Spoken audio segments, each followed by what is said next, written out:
I think throughout all of the most recent releases, 10th edition is by far the most interesting and entertaining, especially from a homebrew perspective. What's that? The Ever Prince is discussing homebrew on his channel dedicated to homebrews? Gasp! Shock! Surprise? Hello, I'm the Ever Prince, and today we're going to be breaking down why this Space Marine Combat Patrol is actually amazing. Just not for the reasons you think. Before we do that, let me just give you guys a shout out. To everyone commenting on my videos, and especially those who commented multiple times, I'm sorry I can't reply as often as I want to, but you guys are great. I read all of them and try to reply to as many as I can. And finally, my script for my next homebrew heresy is underway, so if you guys want to know who the next video is going to be about, make sure to stick around till the end for that reveal. Now then, enough with the announcements, let's get to the discussion. To say this box hasn't been the most well received is kind of an understatement. But why? Well, for the first time since their release, GW has announced that they'd be updating the Space Marine and Tyranid Combat Patrols for 10th edition. While everyone celebrated the new Tyranid Combat Patrol, the Space Marine box in their hand just felt disappointing. Well, a little extreme, I can't agree with the sentiment, especially since when I first started with this hobby, my first purchase would have actually been the Imperial Guard, but had it not been for the Star Collecting box only coming with 12 models, I quickly changed my opinion. Back on topic though. To clarify, while yes, I do see the lack of interest in buying this box, I generally think this box was and is still perfect for 10th edition. And if I'm going to dig my grave any deeper, I hope GW keeps making combat patrols like this one, or at least in this style. So before the Inquisition shows up to interrogate me again, allow me to explain why I think you're all wrong. Though, in order for me to do that, I am going to have to give you guys a brief introduction to the state of the galaxy. Starting off, with the beginning of 10th edition, GW announced that this edition would take place even further along the timeline, and center on the 4th and potentially final Tyrannic War. For those who don't know, since every video is somebody's first, the Tyranids are an extragalactic alien force dedicated to consume all biomass in the known universe. Now, while as terrifying as that is, it only gets worse from there. Tyranids have the insane ability to adapt and evolve on command.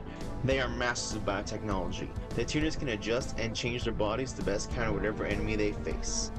In short, if you die in the battlefield against one of these bugs, and they end up consuming your corpse, the hive mind will gain all your knowledge and memories. The first Tyrannic War occurred when a massive force of Tyranids pushed into our galaxy, though we didn't really know that at the time, and began consuming world after world, including the ocean world of Tyran. Eventually, these Tyranids would actually make it into the realm of Ultramar, the home of the Ultramarines, otherwise known as the poster boys of Warhammer 40k. So just like how I said the Ultramarines were the poster boys of 40k, it isn't very common that the poster boys tend to lose. So yeah, while the Tyranids did manage to cripple their chapter master in probably the most humiliating way possible, the Ultramarines did eventually win. Though it did cost them hundreds of Marines, including their entire first company and probably one of the oldest relics in their armory, the 10,000-year-old Emperor-class battleship, the Dominus Astra, a battleship that has been around since the Horus Heresy. Yeah, they do not make those anymore. Now, for a brief period of time, everyone kind of assumed the Tyranids were all dead. However, that would be until the Second Tyrannic War began. The worst thing about the Second Tyrannic War, however, wasn't just the fact that the Tyranids had returned, but it was the fact that they had learned. You see, during the First Tyrannic War and the Battle of Macragge, the Tyranids had only been rushing the Ultramarines' defenses, and barely using any form of complex military tactics.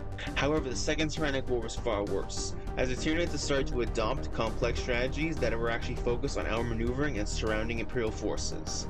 Just like the First Tyrannic War, humanity was able to push the Tyranids back, though it probably wasn't worth the amount of worlds that were lost. And just like those giant cockroaches that crawl around the dark cells, the Tyranids came back, this time with the Third Tyrannic War. What's worse, this Tyranid hive fleet didn't just come from the edge of the galaxy pushing inwards, they came literally from under the galactic plane.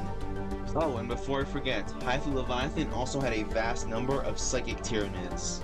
They also gained a crippling hunger for orcs, though that might have been thanks to Cryptman. Unlike the First Tyrannic War, which nearly saw the end of an entire chapter, the Third Tyrannic War saw an end to nearly all the Blood Angels and their successors. They obviously didn't succeed since GW gave them plot armor, but the Tyranids did make a healthy dent in the sexy vampire population.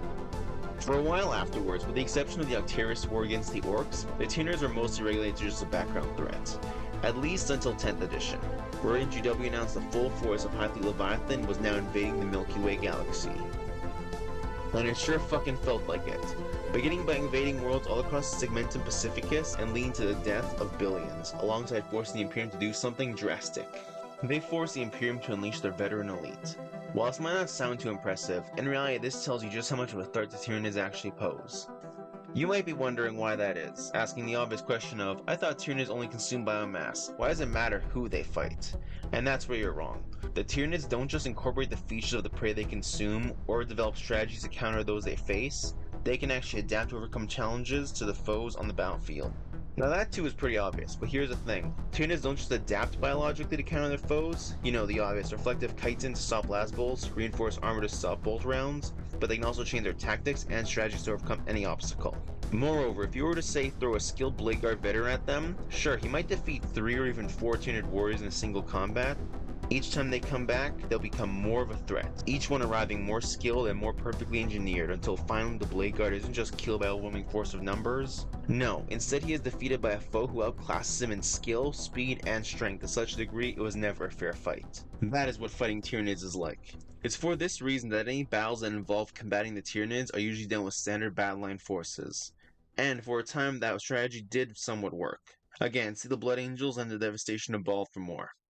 But now, the Tyranids have literally punched their way through the Imperium's defenses and begun their attack on one of the least defended regions. It would be under the direct orders of Captain Trajan Valoris of the Custodes the Soul Blades would be formed. The Soul Blades are more than just a cool name. Made up of Marines from across countless chapters, each one possesses experience in facing and defeating the Tyranids. So where are the Soul Blades now? And how is the 4th Tyrannic War going? Well, that's the fun part. We as a community got to decide how the war progressed. And currently, the Tyranids are winning. I know, right? The first Soulblade strike teams did manage to actually secure some early victories against the Tyranids.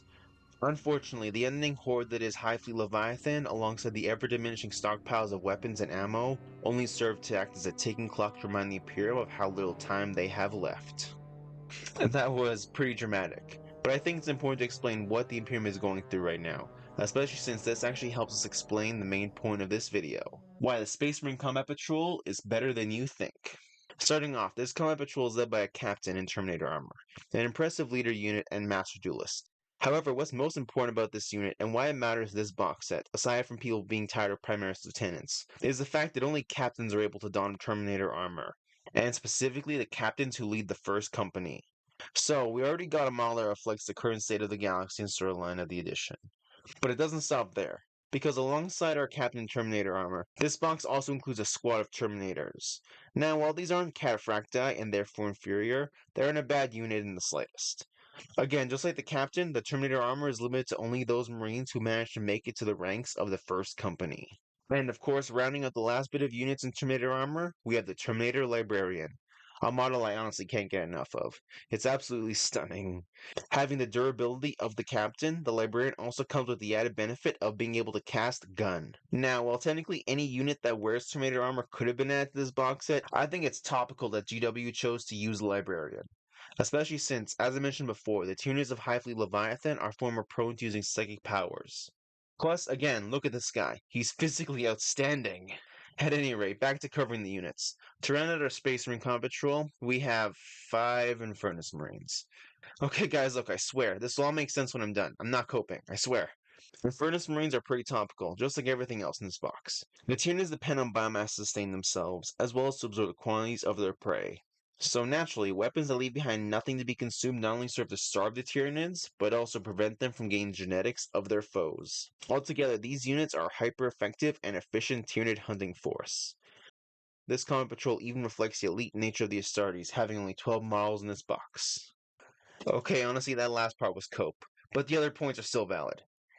If there was one thing I would have changed, though, and it isn't anything to do with this box, what I would have done is I would have had a contest where people could purchase this box and send in pictures of their personal Soul Blade, as well as write up a 500-word document on this personal Soul Blade force, at which point I'd have members from the company actually begin to look through these, pick their favorites, and have that one actually posted on the Warhammer community website. Give the fans something to actually see their force and make their chapter canon. I think that would actually be really enjoyable and something that would just make the fans happy, you know? Though, I don't know, that might be a little too generous for a billion-dollar company. But hey, I can dream. Then again, if GW did do that, they'd have to actually push the storyline of the 4th Tyrannic War even further. Because if you guys haven't noticed, we haven't actually gone back to the war since the start of 10th edition. Which is honestly disappointing, because we had this huge ramp up of hype and interest on this war, including the giant Brethren moon the Tyranids are building. And that just went nowhere. Currently, GW is more focused on pushing the Pride Nexus War and making Gilliman fight the Silent King. A topic I might cover if there's interest for it. I don't know, let me know in the comments. All this to say, GW set up the Fourth Tyrannic War to be this major event that we get to see progress throughout this edition, even tailoring the two flagship factions' common patrols around it. And if I'm going to be honest, we probably might not see the story continue again until 11th edition, if Prime Nexus is anything to go off of. At any rate, what are your thoughts on the Soul Blades? Do you guys have any lore written up for your own homebrew chapters? And of course, what are your thoughts on the Space Marine Combat Patrol? Did I change your thoughts on the controversial Combat Patrol, or do you still feel like it was a waste of money? And of course, did you enjoy this video as opposed to my usual heretical content? Let me know all that in the comments section below. And while you're down there writing your hate comments, why not leave a like and hit the subscribe button while you're at it? I've got nothing else to say. Hope you guys all have a good rest of your day. Bye.